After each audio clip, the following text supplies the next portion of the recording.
Hey there, and welcome to the Dozy Historian. If you love stories from the past told in a calm and cozy way, you're in the right place. Tonight, we're going to explore the story of the Pilgrims, but long before they ever set foot on a ship called the Mayflower.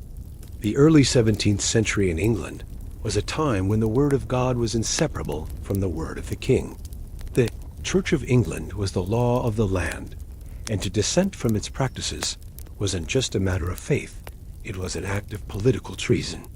Yet, in the quiet villages of Nottinghamshire, a group of earnest, deeply religious farmers and tradesmen felt an increasing, agonizing conflict between their souls and the state. They were the Separatists, a radical wing of the greater Puritan movement. Unlike mainstream Puritans, who hoped to reform the church from within, the Separatists believed the English church was fundamentally corrupt. They saw it as too entwined with Catholic ritual and royal power to ever be saved. Their belief was simple and uncompromising. God required them to form their own independent congregations, covenanting directly with Him, free from the interference of bishops, kings, or elaborate ceremonies. They believed in a plain, austere, and intensely personal faith. This refusal to conform earned them the title of nonconformists, and with it, relentless persecution. To the ruling authorities, the Separatists' meetings were breeding grounds for sedition. King James I vowed to harry them out of the land, and the state was efficiently deployed against them. Constables raided their small, secret gatherings in barns and private homes. Leaders were imprisoned, and members were subjected to heavy fines that often ruined their families financially. Imagine the tension in William Bradford's small farming community. Every Sunday, they gathered under the cloak of darkness, carrying their Bibles not openly, but hidden beneath cloaks or market baskets. The sermons were whispered, the hymns sung low, the fear of the knock on the door ever present. This was no life for raising children, whom the Separatists feared would either be corrupted by the secular English towns or, worse, become targets of the same brutal oppression. They were becoming spiritual outlaws in their own homeland. The Separatists were practical people. They realized they could not sustain their faith and their communities under such continuous, targeted assault. They needed not just religious freedom, but sanctuary, a place where they could live openly as they believed, without the constant threat of arrest or ruin. Their eyes turned across the narrow sea to the Low Countries, specifically Holland, which was a beacon of religious tolerance in the early 17th century. It was a place where different sects could coexist and where freedom of conscience was respected. They believed they could finally establish their church there without fear. The escape, however, was fraught with danger. Leaving England without royal permission was illegal. They couldn't simply board a public ship. They had to pay exorbitant sums to unscrupulous ship captains, who often betrayed them to the authorities. One famous attempt saw them betrayed, arrested, and imprisoned. Finally, after several harrowing and costly attempts, the small congregation managed to slip away piecemeal and reunite in Leiden, Holland, around 1608. They had traded the fear of persecution for the burden of exile. Leiden, a vibrant, cosmopolitan city in the Netherlands, had offered the Separatists the sanctuary they desperately needed, yet it was far from a paradise. Their 12-year sojourn in Holland became a long, grinding test of faith and resilience. Having been largely farmers and countrymen in England, they were ill-equipped for Leiden's sophisticated industrial economy, centered on the bustling textile trades. The community now gathered around their spiritual leader, Pastor John Robinson, and their respected elder, William Brewster, settled into a life of punishing labor. They toiled for meager wages, pulling long, exhausting shifts in the factories and mills. William Bradford himself noted that they were forced to unaccommodate their condition, taking on tasks they were unsuited for, simply to earn enough to survive. Their English neighbors mocked them as fugitives, and poverty became their constant, unwelcome companion. The freedom to worship had been purchased with economic hardship, and this reality took a heavy toll on the health and spirits of the older members. As the years passed, a deeper, more insidious threat began to worry the leaders: the slow, inevitable erosion of their identity. The children who had fled England were now teenagers, and the younger ones knew Leiden as their only home. They were growing up steeped in Dutch culture, language, and customs. They saw the comparatively relaxed and often worldly morals of their Dutch peers, and the stringent religious rules of the Separatist faith began to feel stifling. Pastor Robinson was deeply concerned. He feared that his congregation was either being spiritually diluted by their new environment, or, worse, that the sheer poverty of their existence would tempt the younger generation to leave their faith entirely to pursue easier lives. If their children abandoned the covenant, then all the persecution in England and the suffering in Holland would have been for nothing. The whole point of separating from the English church to raise a godly seed was now at risk of being undone by cultural assimilation. The core tenets of their faith demanded a community entirely dedicated to their spiritual ideals, unpolluted by the outside world. Leiden was a temporary haven, not a permanent home. Furthermore, they were deeply worried about the impending 30 Years' War in Europe, fearing that Holland's tenuous religious tolerance might soon vanish under the shadow of a wider conflict. Around 1617, the aging leaders began to seriously consider a radical plan. They would leave Holland, not to return to England, but to venture across the vast Atlantic to the newly charted lands of North America. They saw this as their last, best hope to create a truly new Canaanite society, built from the ground up, based entirely on their scriptures and covenant. It was a terrifying prospect, a journey across a wild, unknown ocean to a wilderness inhabited only by indigenous peoples. The decision was met with intense debate. Some members were simply too old and frail to undertake such a voyage, preferring the known discomforts of Leiden over the mortal dangers of the ocean and the wilderness. Others argued that the risks were too great for their children.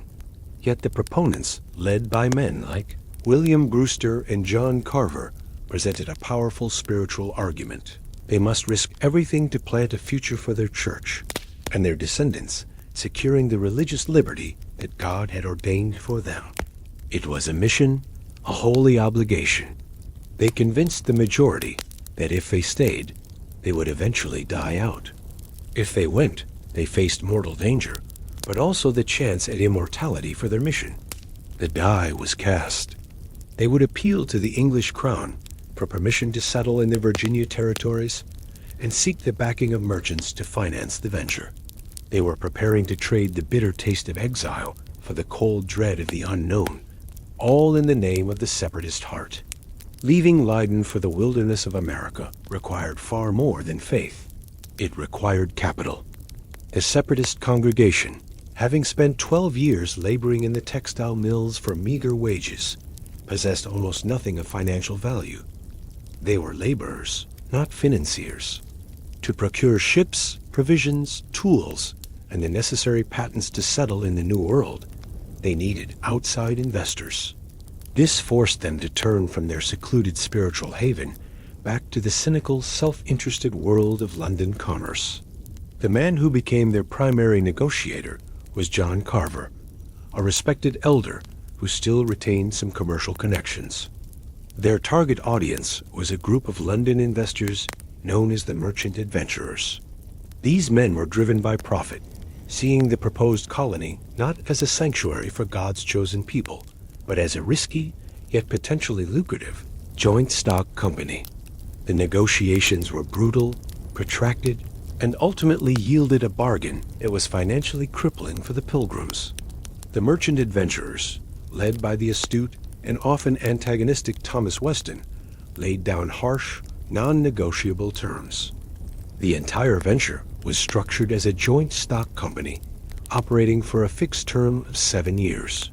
The core stipulations were deeply painful to the Separatists. For the entire 7 years, all settlers, both the Pilgrims and the hired laborers known as strangers, were required to put all their earnings, goods, and labor into a common stock. There would be no private property. At the end of the 7 years, everything the colony had built, houses, improved lands, and trade profits, would be divided equally between the investors and the settlers. Most painfully, the investors insisted that the settlers' time off for religious observance be curtailed, treating their spiritual pursuit as secondary to economic productivity. The Pilgrims desperately protested the terms, arguing that pooling their labor without owning their homes and gardens would extinguish individual incentive. John Carver and the other envoys felt trapped. Accept the punitive terms and gain passage, or reject them and remain trapped in Leiden, watching their community fade. In the end, the fear of cultural extinction proved stronger than the fear of financial servitude. They signed the contract, essentially committing themselves to 7 years of indentured servitude to their own colony's corporate structure. With the capital secured, the logistical scramble began. The initial plan involved 2 ships. The smaller ship, the Speedwell, was purchased in Holland to transport the Leiden congregation back across the English Channel.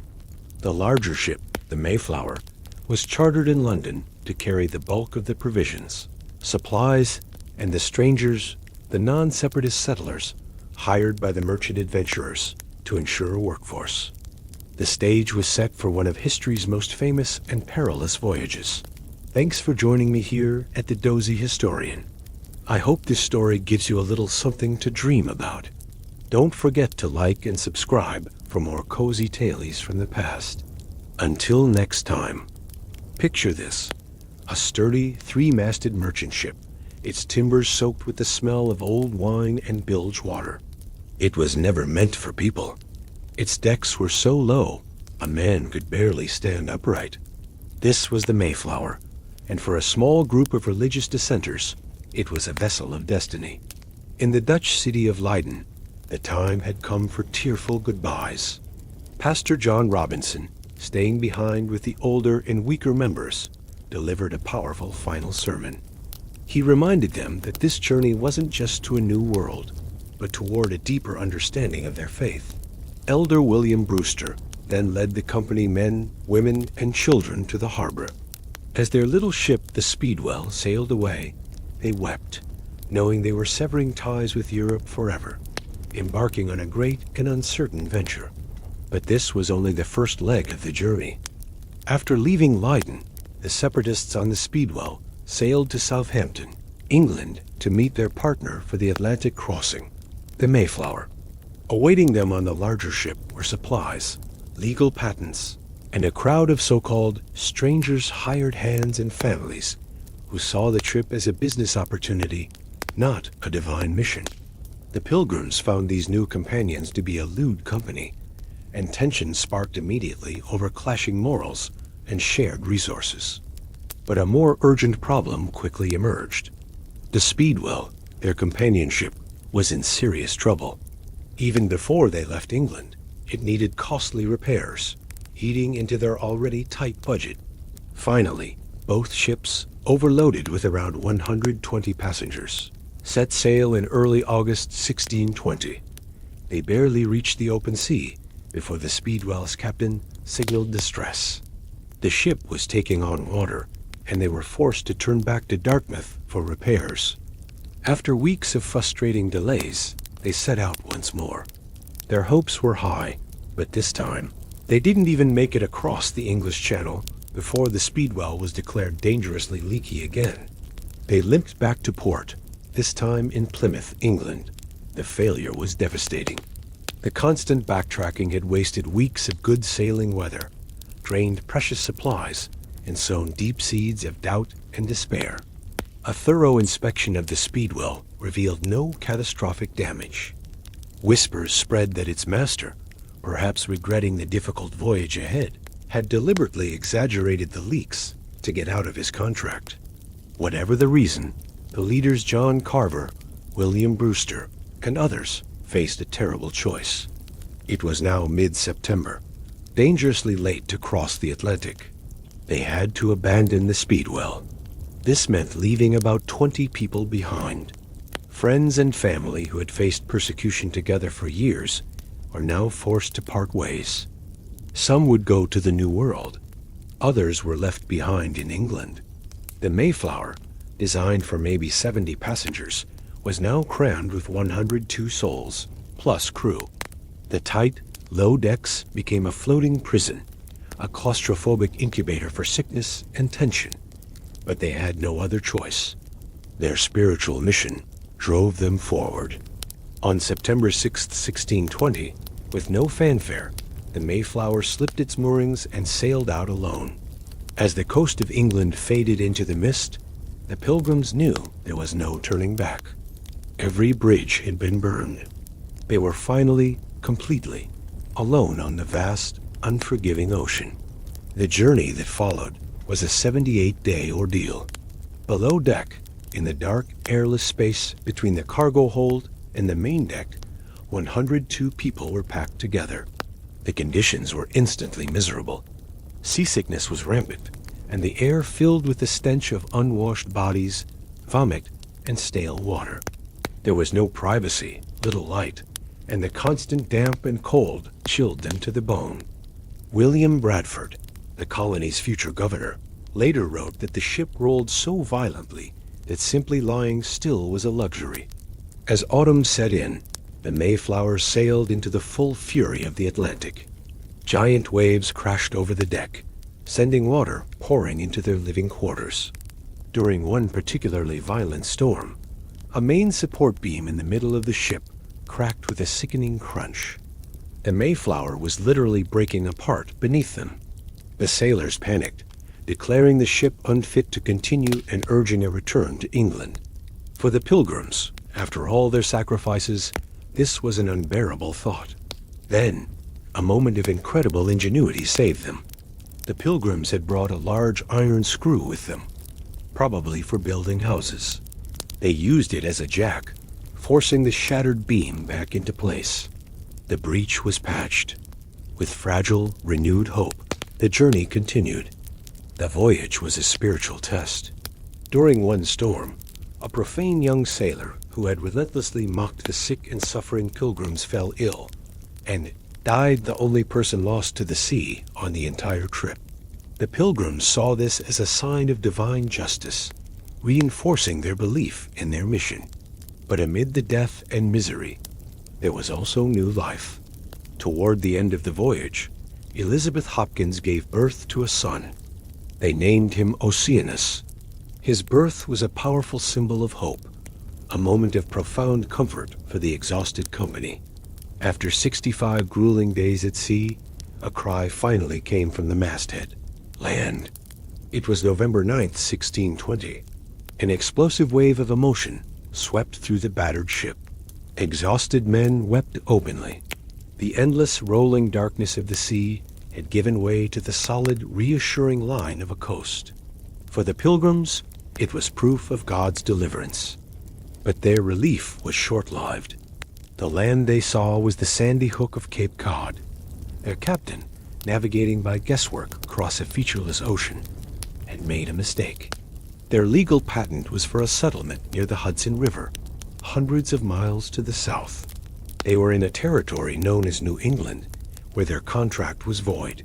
Legally, they were in a vacuum, outside the authority of the king's law. This legal uncertainty immediately sparked rebellion among the strangers, the non-religious passengers.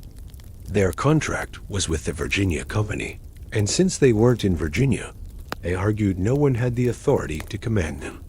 They declared that once ashore, they would use their own liberty and go their own way. This was mutiny.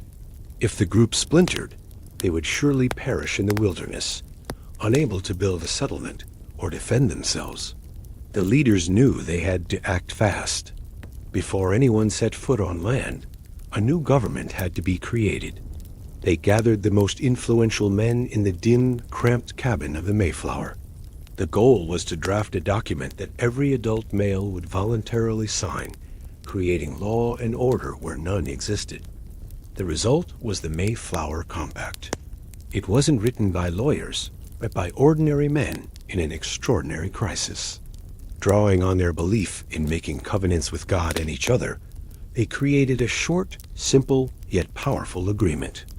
The signers agreed to covenant and combine ourselves together into a civil body, politic, promising to create and obey their own just laws. It was a radical act of self-governance, born not from high-minded theory, but from the urgent need to stop a rebellion. On November 11, 1620, the Mayflower dropped anchor in what is now Provincetown Harbor. They had found a safe harbor from the sea, but the greatest challenges were just beginning. Before they could even start their new life, they first had to create a new society, right there on the storm-tossed deck of their ship. Thanks for watching. If you found this piece of history as fascinating as I do, be sure to like this video and subscribe for more stories that shaped our world. See you next time. Have you ever wondered what holds a society together when it's on the brink of collapse? For the Pilgrims, anchored in an unknown harbor far from home, the answer wasn't a king or a constitution, but a single piece of paper signed out of desperation. This is the story of how a simple agreement, written to prevent a mutiny, became one of the first seeds of American democracy. The core promise of the Mayflower Compact was radical. The signers agreed to create just and equal laws for the general good of the colony. And here, as the crucial part, they promised all due submission and obedience to these laws they would make themselves. This was a massive shift away from the European tradition where kings ruled by divine right. Here, authority came from the consent of the governed the people themselves. It wasn't a formal constitution, but it was a promise to create one. A promise that immediately bound everyone, pilgrims and strangers alike, to the same fate.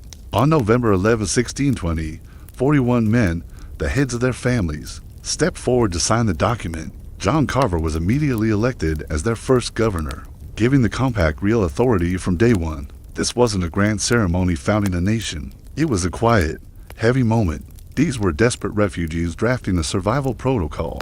Yet, this hastily written agreement established a profound principle that ordinary people, united by a common goal, have the right to govern themselves. With the compact signed, they were no longer a fractured group of individuals. They were a civil body politic, unified and ready to face the wilderness as one. But a political foundation couldn't protect them from the cold. Anchored in a desolate harbor, with November's chill setting in, the race was on. The sick and weary colonists were still living on the cramped, damp Mayflower. They had to find a permanent home before the brutal New England winter hit with its full fury. The colony's military advisor, the fierce and determined Captain Miles Standish, led 3 scouting expeditions into the unknown. These were dangerous missions, forcing small groups of men to face freezing weather, unfamiliar terrain, and the constant threat of the unknown. Their first explorations were grueling. The land around Cape Cod was sandy, frozen, and didn't have good timber. The men marched for miles in heavy, wet clothes, their bodies aching with cold and exhaustion. But then, they made a discovery that felt like a gift from heaven. They found an abandoned Native American dwelling and, more importantly, several hidden caches of corn. They knew this strange new grain was their only hope for planting a crop the next year, so they took a quantity, vowed to repay the owners if they ever found them. This corn wasn't just food, it was the seed that would ultimately save the entire colony. But their search for resources soon led to a dangerous confrontation. The third and final scouting mission took place in early December. The men were in their small open boat, freezing as sleet and icy spray coated their clothes. They made camp one night near what is now Eastham. Just before dawn, their exhausted sleep was shattered by a piercing war cry. Arrows rained down on their camp. A band of Nazi warriors, who had been watching these strangers trespass and take their corn, launched a surprise attack. In the chaos, Captain Standish's cool head prevailed. He shouted orders, organizing the men to return fire with their slow-loading muskets. The goal wasn't to kill, but to scare the attackers away. The loud crack of gunpowder, a sound the Nazis had never heard, did the trick. The skirmish was short and terrifying. Miraculously, no pilgrim was seriously wounded, but the event, which they called the first encounter, was a stark reminder. They weren't settling an empty land. They were intruders in a territory that was already claimed and defended. This encounter changed everything. The wilderness was not the vacant paradise they had imagined. It was a contested space. Their survival now depended on finding a secure, defensible location and fast. Exhausted and demoralized, the scouting party sailed on. Then, a violent storm nearly destroyed their boat, tearing the mast and rudder. They barely managed to steer into a protected harbor, stumbling ashore on a small island. The next day, They rowed across the harbor and found a site that seemed perfect. There was a large hill for a cannon, a stream with fresh water, and land already cleared of trees. They named it Plymouth, after the English port they had last departed from. For the Pilgrims, finding this place wasn't just luck. After all their trials, they believed it was the hand of God guiding them to their new home. After weeks of searching, the Pilgrims finally landed at Plymouth on December 21st, 1620. But their relief was short-lived. Their monumental task was to build shelter before the full force of winter hit. The men started cutting down trees to build a common house, their work slowed by frost, fading daylight, and sheer exhaustion. For weeks, most colonists had to remain on the Mayflower, which had become a floating hospital. Each day, the healthy men would row ashore to build, then return to the ship, bringing the cold and the invisible seeds of a deadly sickness with them. What followed is known as the starving time, but it wasn't just about hunger. It was a devastating plague, a deadly mix of scurvy, pneumonia, and other diseases made worse by malnutrition and damp. Crowded conditions swept through the colony. The sickness started with a cough or a fever, but it quickly escalated into a mortal epidemic. At its peak in February and March, 2 or 3 people died every single day. Of the 100 passengers who arrived on the Mayflower, more than half perished that first winter. Entire families were wiped out. John Carver, the colony's first governor, died, along with his wife. By spring, only about 50 people were left. At one point, only 6 or 7 individuals, including Miles Standish and their elder, William Brewster, were strong enough to care for the sick. These few became heroes, nursing the dying, cooking, washing filthy clothes, and fetching wood. The suffering was immense. Grief was a daily reality. To hide their dwindling numbers from any watching Native Americans, they buried their dead at night in unmarked graves on a hill, hoping to conceal just how weak they had become. Yet, even in the face of such brutality, their faith held strong. They believed this trial was God's furnace, purifying them for their mission. They clung to their prayers and the courage of their leaders. The starving time stripped away any illusions of an easy life in the New World. It was the unshakable unity forged by the Mayflower Compact and the heroic sacrifice of those few healthy individuals that carried a fragile spark of life into the spring. They were broken, but not defeated. As spring arrived in 1621, the survivors, gaunt and grieving, faced a new reality. Half of their community was gone. They were Englishmen who knew nothing about farming in New England, and their entire future depended on the next harvest. They were constantly on guard, certain that the neighboring tribes would soon discover how few of them were left in attack. They felt completely and utterly alone. Then, one day in March, something astonishing happened. A tall, confident man walked boldly into the middle of their settlement, unarmed. The terrified Pilgrims scrambled for their weapons. The man was Samoset, an Abenaki chief visiting the local Wampanoag tribe, and the first words he said to them sent a shockwave through the colony. "Welcome, Englishmen." He spoke broken English, learned from fishermen along the coast. He stayed the night, sharing crucial information. He told them that the very ground they had settled on was a former village named Patuxet, whose people had been completely wiped out by plague years before the Mayflower arrived. To the Pilgrims, this explained the cleared fields and empty land. It felt like another sign of God's providence. Samoset returned a few days later, but this time he brought someone with him, a man whose story was even more incredible. His name was Tisquantum, better known as Squanto. He was the last surviving member of the Patuxet tribe. Years earlier, he had been kidnapped by an English explorer and taken to Spain to be sold into slavery. He eventually made his way to London, learned fluent English, and finally managed to get passage back to his homeland, only to find that his entire village had been wiped out by disease. He was a man without a people, living in the ruins of his former world. Squanto became the Pilgrims' indispensable guide and teacher. He was the ally they never expected.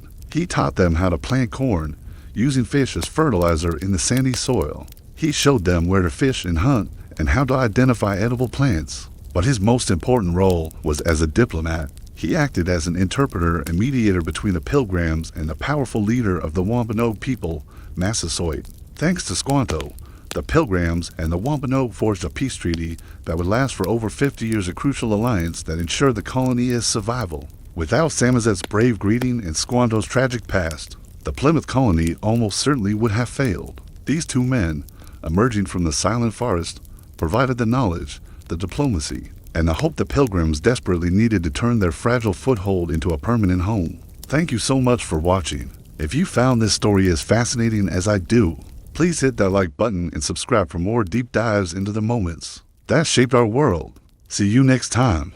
Have you ever heard a life story so wild it sounds like a movie plot?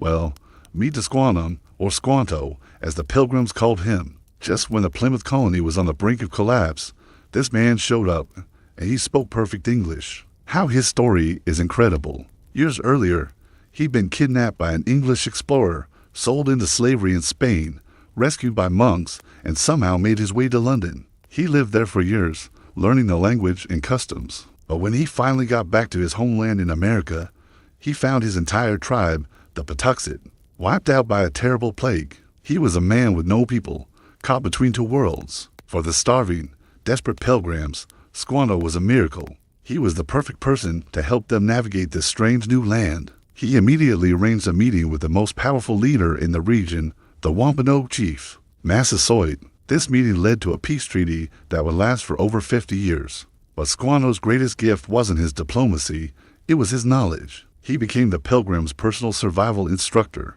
Think about it. These English farmers had tried planting their wheat and barley, and it all failed in the tough New England soil. They were facing another deadly winter, but Squanto showed them the secrets of this land. He taught them how to plant corn, but with a strange twist. He showed them how to use fish as fertilizer, burying them in the soil to make it rich. It must have seemed so bizarre to them, but they followed his every word. He taught them where to fish, how to hunt, and which wild plants were safe to eat. Squanto was the living bridge that connected their old world to the new one. Without him, the Plymouth colony would have been just another tragic footnote in history. Their survival was a direct result of the kindness of the very people they had initially feared. This new alliance with the Wampanoag was a game changer. But why was Chief Massasoit so willing to help these strange newcomers? It turns out, he had his own problems. That same plague that destroyed Squanto's tribe had also weakened the Wampanoag, leaving them vulnerable to their rivals, the powerful Narragansett tribe. Massasoit saw an opportunity. An alliance with the English, with their powerful guns, could give him the military edge he needed to protect his people. It was a partnership born out of mutual weakness and a shared need to survive. On March 22, 1621, the big meeting happened. Massasoit arrived with 60 of his best warriors, all painted and dressed for the occasion. The Pilgrims, led by Governor John Carver, were on edge. With Squanto translating every word, they cautiously approached each other. It was a tense scene to completely different cultures trying to find common ground. After a formal exchange of gifts, they hammered out a 6-point peace treaty. It was simple, but effective. They wouldn't hurt each other. They would punish anyone who broke the rules, return stolen goods, and help each other in times of war. This treaty was the foundation of their coexistence. For the first time, the Pilgrims could stop worrying about being attacked and finally focus on building their colony and planting their crops. With peace secured, the real work began. Spring was here, and it was their last chance to plant a harvest that would get them through the next winter. This is where Squanto went from being an interpreter to a lifesaver. He taught them the art of growing corn, the staple food of the Americas. He showed them that the secret was in the timing and the fertilizer. When the oak leaves are the size of a mouse's ear, he'd say, "It's time to plant." And he showed them the now famous technique of burying alewife fish in each mound of soil to provide nutrients. The Pilgrims, used to their European ways, must have been skeptical, but they were also desperate. So they planted their 7 acres, fence by fence, hill by hill, following his instructions exactly. And his lessons didn't stop at corn. Squanto taught them the rhythms of the New England wilderness. He showed them how to track deer, find the best fishing spots, and even how to catch eels in the rivers, a crucial source of protein that would help them through the cold months. As summer came, the corn grew tall, and the fields filled with beans and squash. The constant, gnawing fear of starvation slowly started to fade, replaced by a feeling of cautious optimism. The sight of those green stalks was proof that they had made the right choice by trusting this man, who was once a stranger. By the autumn of 1621, their hard work paid off. The harvest was a success. They had enough corn and other food to feed all 50 survivors through the winter. It was a huge relief. Governor William Bradford decided it was time to celebrate their good fortune. He called for a harvest festival, a time of feasting and games to give thanks for their survival.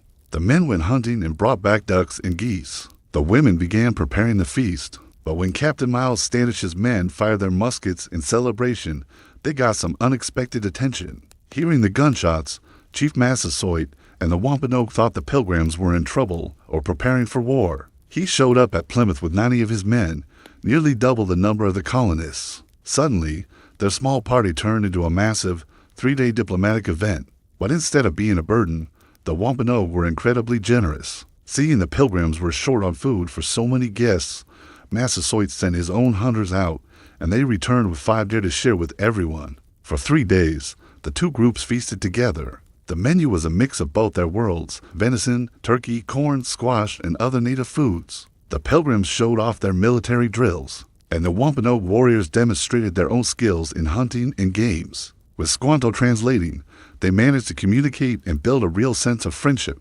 This shared meal, which we now call the first Thanksgiving, wasn't just about food. It was a celebration of their alliance, their mutual survival, and the fragile peace they had built together. It cemented the truth that the Pilgrims could not have survived without the help of their Native American allies. Of course, that feast wasn't the end of their struggles. The colony still had massive debts, and new settlers arrived without enough supplies, creating more hardship. A year later, their indispensable guide, Squanto, tragically died from a fever, but the Pilgrims persevered. Under the steady leadership of Governor William Bradford, they slowly built a stable society, paid off their debts, and created a community based on their shared ideals. Plymouth never became a rich or powerful colony. It was soon overshadowed by the much larger Massachusetts Bay Colony. But its legacy wasn't about money or power. It was about ideas. The Pilgrims gave America the powerful concepts. First, the idea of a community founded on a voluntary agreement, the same principle behind their Mayflower Compact. This was an early experiment in government by the consent of the governed. Second, their entire journey was a fight for freedom of conscience, the right to worship without state control, setting a precedent for religious liberty in America. Over time, the complicated story of the Pilgrims, the disease, the conflict, the dependence on native knowledge was simplified into a national myth. The desperate refugees became heroic founding fathers, and the 1621 Harvest Feast became the national holiday of Thanksgiving. The colony itself was absorbed into Massachusetts in 1691, but its story lived on. It's a story about immigration, hardship, and the complex relationship between settlers and indigenous peoples. The journey that began in fear and ended in survival remains one of the most powerful and defining chapters in the story of America. Thanks for watching. If you found this story as fascinating as I do, make sure to like, subscribe, and hit that notification bell for more deep dives into history. See you next time.